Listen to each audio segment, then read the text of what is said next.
Hello friends, welcome to हमारे YouTube channel S प्यार class में। आज हम लोग जानने वाले हैं क्लास 12 इनऑर्गेनिक केमिस्ट्री का शॉर्ट टाइप क्वेश्चन पार्ट 1। पिछले दिनों आप लोगों ने शायद देख लिया होगा। यदि आपने पार्ट 1 नहीं देखा है तो इस वीडियो के डिस्क्रिप्शन में उनका लिंक पड़ा हुआ है, आप वहां से देख सकते हैं। ठीक है, तो पहला क्वेश्चन से हम शुरू करते हैं। देखिए क्या है, CD2+ सफेद लवण बनाता है। CD2+ क्या करता है, सफेद लवण बनाता है। क्यों? क्योंकि आपको पता होना चाहिए CD2+ क्या करता है भाई, इनका जो स्टक होता है, इनका स्टक पूरा फूल होता है। ठीक है, CD2+ का स्टक क्या होता है, पूरा फूल होते हैं, जिसके कारण इनमें अनपेयर इलेक्ट्रॉन नहीं पाए जाते हैं। इनमें अनपेयर इलेक्ट्रॉन नहीं पाए जाते हैं। किसमें भाई, CD2+ में अनपेयर इलेक्ट्रॉन नहीं पाया जाता है, जिसके कारण क्या होता है, ये सफेद लवण बनाते हैं। कौन? CD2+ सफेद लवण क्यों बनाते हैं? क्योंकि इनका स्टक क्या होता है, फूल होता है, जिसके कारण इनके पास अनपेयर इलेक्ट्रॉन नहीं होता, जिसके कारण क्या होता है, ये सफेद लवण बनाते हैं। ठीक, नेक्स्ट क्वेश्चन बात करेंगे हम। कार्बन एवं सिलिकॉन क्या करता है, उनका संयोजकता कितना होता है, 4 होता है। ठीक है, कार्बन और सिलिकॉन का जो संयोजकता होता है कितना होता है, 4। जबकि हम बात करें जर्मेनियम, टेन, प्लम्बर का, ठीक है, तो इनका संयोजकता क्या होता है, 2 और 4 भी होती है। क्या होता है भाई, कार्बन और सिलिकॉन का केवल 4 ही होता है, लेकिन बात करें जर्मेनियम, SN, PB का क्या होता है, 2 और 4 भी होती है। तो इनका क्या कारण, इनका कारण ये है कि कार्बन और सिलिकॉन का जो साइज होता है ना, आकार, ये बहुत छोटा होता है। ठीक है, कार्बन और सिलिकॉन का जो आकार होता है वो क्या होता है, बहुत ही छोटा होता है, जिसके कारण क्या होता है, इसका इलेक्ट्रॉनिगेटिव काफी ज्यादा होता है। किनका? ये कार्बन और सिलिकॉन का इलेक्ट्रोनेगेटिविटी क्या होता है, सबसे ज्यादा होते हैं, जिसके कारण क्या होता है, इनका संयोजकता केवल 4 ही होती है। लेकिन बात करें हम जर्मेनियम, SN, PB, इसका संयोजकता क्या होता है, 4 के अलावा 2 भी होती है। ठीक, नेक्स्ट क्वेश्चन जानेंगे हम। देखिए सल्फर क्या होते हैं, वाष्पशील अवस्था में क्या होते हैं, अनुचंबकीय होते हैं। क्या होते हैं, वाष्पशील अवस्था में क्या होते हैं, ये अनुचंबकीय होते हैं, बोले तो पैरामैग्नेटिक होते हैं। क्यों? क्योंकि ये वाष्पशील अवस्था में क्या होते हैं, इनके पास 2 अनपेयर इलेक्ट्रॉन होता है। कितना? 2 अनपेयर इलेक्ट्रॉन होता है। किसके पास? सल्फर के पास। कब? जब यह वाष्पीय अवस्था में होता है, तब इनके पास 2 अनपेयर इलेक्ट्रॉन होते हैं, जिसके कारण क्या होते हैं, ये अनुचुंबकीय होते हैं। राइट, पराचुंबकीय होते हैं, बोले बोले तो पैरामैग्नेटिक होता है। ठीक है, अगले क्वेश्चन को जानेंगे। देखिए अक्रिय गैस का संयोजकता क्या होता है, शून्य होता है। अक्रिय गैस का संयोजकता क्या होता है, शून्य। आपको पता होना चाहिए, जब ये अक्रिय गैस है तो इसका क्या होगा भाई, इसका स्टक पूरा फुल होगा। अक्रिय गैस है तो इसका स्टक क्या होगा, पूरा फुल होगा। अच्छा, जब ये अक्रिय गैस स्टक पूरा फुल है तो बोलते हैं इसका आयनन विभव क्या होगा, काफी ज्यादा होगा। इसका आयनन विभव जो क्या होगा, काफी क्या होगा, हाई होगा, जिसके कारण क्या होगा, इसका वैलेंसी शून्य होगा। किसका? अक्रिय गैस का। अक्रिय गैस का क्या होता है भाई, अष्टक पूर्ण रूप से फूल होते हैं, जिसके कारण इसका आयनन विभव क्या होते हैं, काफी ज्यादा होते हैं, जिसके कारण इसका वैलेंसी 0 होता है। ठीक है, अगले क्वेश्चन को जानेंगे हम। देखिए संक्रमण तत्व के प्रत्येक श्रेणी में 10 तत्व ही होते हैं। आपको पता होना चाहिए जितने भी संक्रमण तत्व है, देखिए जितने भी श्रेणी है उसमें केवल 10 तत्व ही रखा गया। क्यों? आपको कैसे पता, देखो आपको पता होना चाहिए संक्रमण तत्व को किस ऑर्बिटल में रखा गया है, डी ऑर्बिटल में। कितने? डी ऑर्बिटल में रखा गया। और आपको पता होना चाहिए डी ऑर्बिटल में मैक्सिमम इलेक्ट्रॉन कितने हो सकते हैं, केवल 10 ही हो सकते हैं। कितना? केवल 10 ही हो सकते हैं। इसलिए क्या होता है भाई, संक्रमण तत्व के जितने भी श्रेणी होते हैं उसमें केवल 10 ही एलिमेंट को रखा गया, 10 ही तत्वों को रखा गया। ठीक है, अगला बात करेंगे हम। देखिए क्लोरीन का विरंजक गुण अस्थायी होता है, जबकि SO2 का विरंजक गुण क्या होता है, वो अस्थायी होता है। इनका क्या कारण, देखिए आपको पता होना चाहिए क्लोरीन का जो विरंजक गुण है, क्लोरीन का विरंजक गुण ये किसके कारण होता है भाई, क्लोरीन में, ये क्लोरीन में विरंजक गुण उनके ऑक्सीकारक के कारण होता है। क्लोरीन में विरंजक गुण किसके कारण होता है, उसमें उसका ऑक्सीकारक के कारण होता है। जबकि हम बात करें SO2 का, सल्फर डाइऑक्साइड का, सल्फर डाइऑक्साइड में उसका क्या कहते हैं, विरंजक गुण किसके कारण होता है, अपकारक के कारण होता है। किसके कारण? अपकारक के कारण। और आपको पता होगा, क्या पता होगा, ऑक्सीकरण। ठीक है, ऑक्सीकारक के कारण जिसमें क्या होता है, विरंजक गुण होता है, उसका गुण क्या होता है, अस्थाई होता है। क्या होता है? अस्थाई होता है। और जिसका अवकारक के कारण होता है भाई, जिसका अवकारक के कारण विरंजक गुण होता है, वो क्या होता है, अस्थाई होता है। क्या होता है? अस्थाई होता है। इसलिए क्या होता है भाई, क्लोरीन का विरंजक गुण क्या होता है, अस्थाई होता है, जबकि SO2 का विरंजक गुण अस्थाई होता है। क्यों? क्योंकि क्लोरीन का क्या होता है भाई, आपको पहले बता चुके हैं, क्लोरीन में विरंजक गुण किसके कारण होता है, ऑक्सीकरण के कारण। और SO2 में विरंजक गुण किसके कारण होते हैं, अपकारक के कारण। अतः क्या होता है भाई, क्लोरीन का विरंजक गुण क्या होता है, अस्थाई। और SO2 का विरंजन गुण अस्थायी होता है। ठीक है, अगला बात करेंगे। H2O उदासीन होता है जबकि H2S अम्लीय होता है। देखिए इसका क्या कारण है।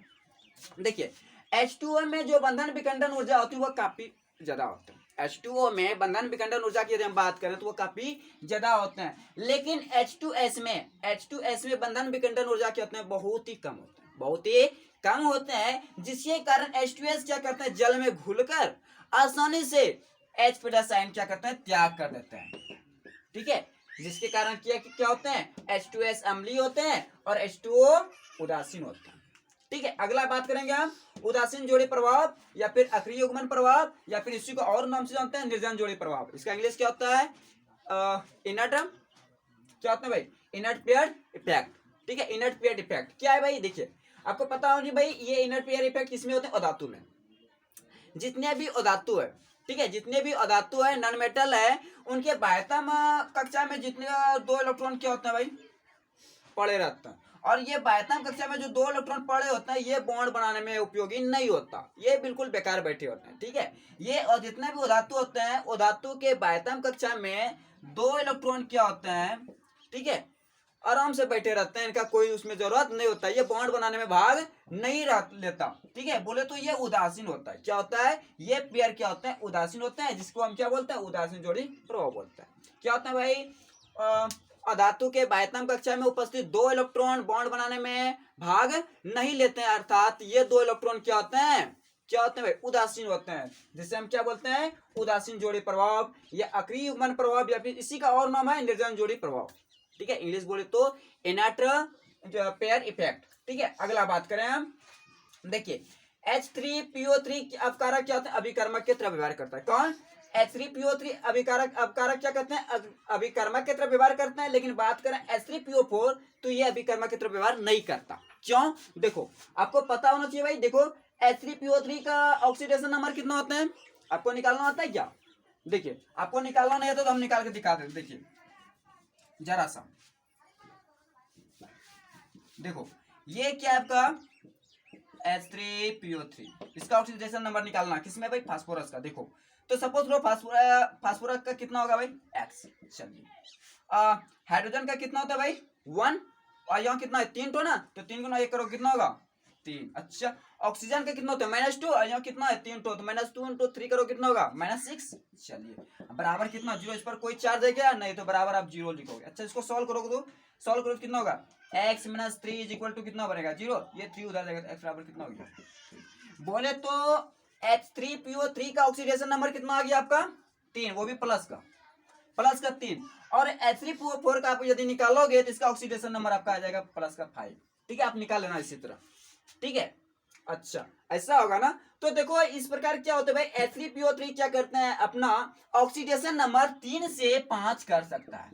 कौन, H3PO3 क्या करता है, अपनी ऑक्सीडेशन नंबर 3 से 5 कर सकता है, लेकिन H3PO4 क्या करता है, अपने ऑक्सीडेशन नंबर 5 से कुछ आगे और बढ़ सकता है क्या, नहीं ना।